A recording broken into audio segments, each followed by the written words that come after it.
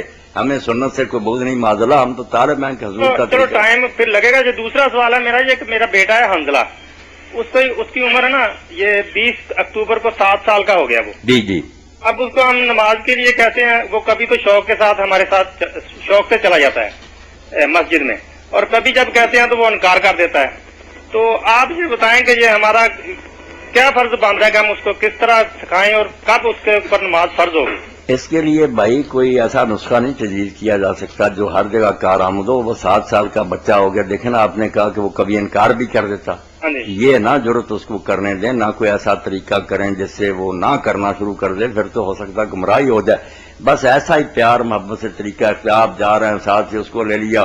اگر کبھی نہیں بھی پڑی تو نہ صرف 10 سال کے بعد آپ نے فرمایا سختی کرو، مگر اس کو مسجد میں لے جانا شروع کریں نا، ساتھ لے جایا کریں، واز کی مجالس میں بھی لے جائیں، جمعہ بھی سنیں، انشاءاللہ ٹھیک ہوگا. دعا بھی کرتے رہیں، مگر یہ بالکل نہ کریں کہ اس کے منہ سے نہ نکل جائے کہ میں نہیں پڑھوں گا. یہ موقع نہ اس کو دے، ایسی سختی نہ کہ ٹال دیں اس وقت.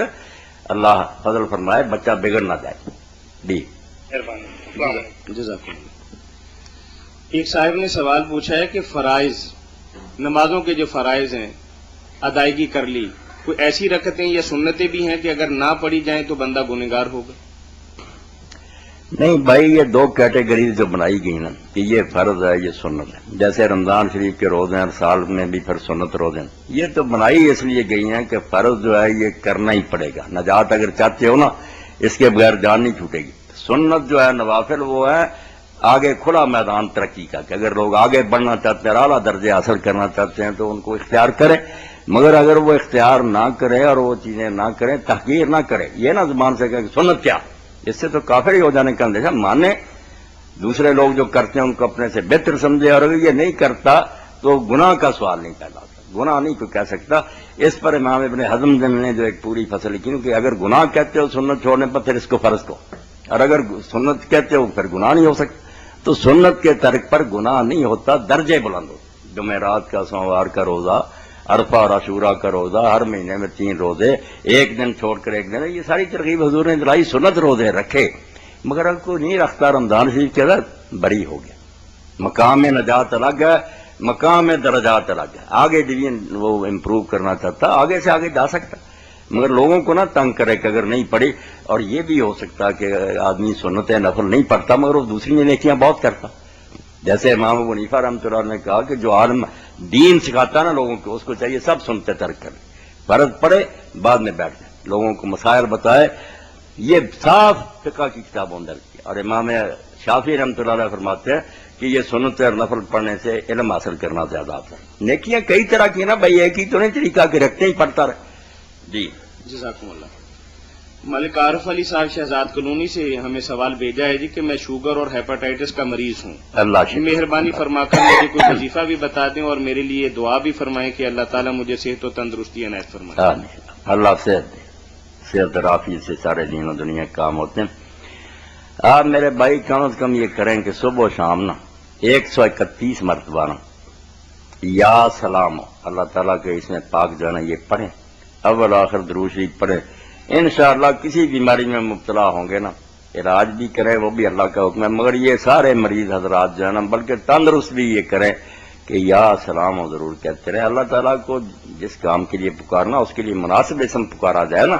جیسے درخواست پر وکیل لکھ دیتے ہیں کہ یہ اختیارات جائیں جس عدالت کے، اس کے تحت ہم درخواست دے رہے ہیں. اسی طرح کہ آپ رزق چاہتے ہیں رزاق کہہ کر پکاریں، سلامتی چاہتے ہیں سلام کہیں، تو یہ بہت اچھا ذکر ہے. نیک لوگ اور علماء امت بتاتے ہیں کہ تندرستی کے لیے صبح و شام 121 بار 31 یا سلام درود شریف اول آخر پڑھیں. اللہ شفا دے، تندرستی دے میرے بھائی. جزاکم اللہ. ایک صاحب نے ہمیں سوال بھیجا ہے کہ بعض علماء کرام جمعۃ المبارک کے روز سبح اسم ربک الاعلی کی تلاوت کرتے ہیں تو مقتدی کچھ پڑھتے ہیں، اور جب سورت غاشیہ پڑھتے ہیں ختم کرتے ہیں تو اس وقت بھی مقتدی کچھ پڑھتے ہیں. آیا قرآن و سنت کی روشنی کے اندر یہ پڑھنا جائز ہے؟ کچھ لوگ تو سرے سے جواب نہیں دیتے، وہ بھی نہیں ٹھیک بات. جو چیز سنت سے ثابت ہے صحابہ کرام رضوان اللہ علیہ اجمعین کے عمل سے بھی وہ ثابت ہے، کرنی چاہیے. مگر کرنی صرف امام کو چاہیے. احادیث میں جو کچھ ملتا ہے نا صحابہ، وہ یہ کہ جو پڑھتا تھا نا آیت وہ جواب دیتا تھا، پچھلے نہیں دیتے تھے. سب اسم ربک الاعلی امام کہہ کر سبحان ربی الاعلی کہتا. اور جو ہے نا حالت کا بعد اس وہاں نہیں کوئی آیا ذکر، وہ لوگوں نے اپنی طرف سے ایک دعا پڑھنی شروع کر دی اللہم حاسبنی حسابی سے. نہیں، یہ نہیں حدیث پاک میں یہاں آئی، یہ آپ نے تشہد میں پڑھی. حدیث پاک میں آتا کہ جب اتحیات پڑھتے تھے نا آخری، وہاں جو دعائیں آپ نے پڑھی ان میں یہ بھی پڑھتے تھے، اور بہت اچھی دعا اللہم حاسبنی حسابا یسیرا.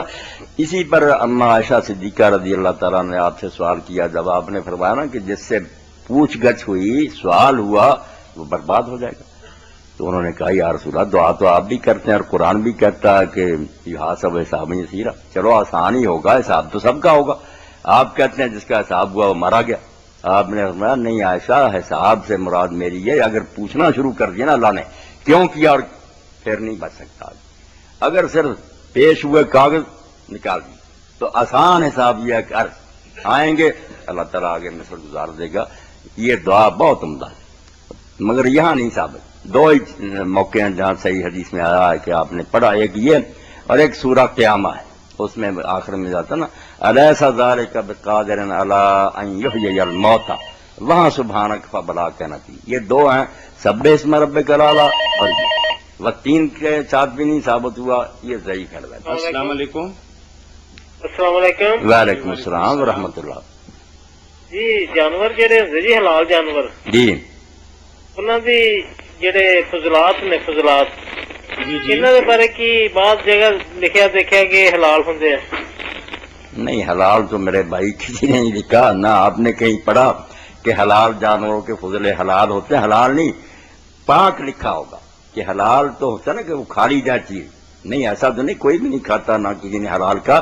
پاک کہ کپڑے کو لگ جائیں، بدن کو لگے ہوئے ہیں تو پھر دھونے کی ضرورت نہیں. دھولے صفائی کی خاطر تو اچھا، ورنہ نماز ہو سکتی. یہ پاک لکھتے ہیں کہ ان کے جو فضلے ہیں نا وہ ناپاک نہیں ہے جیسے دوسرے جانور.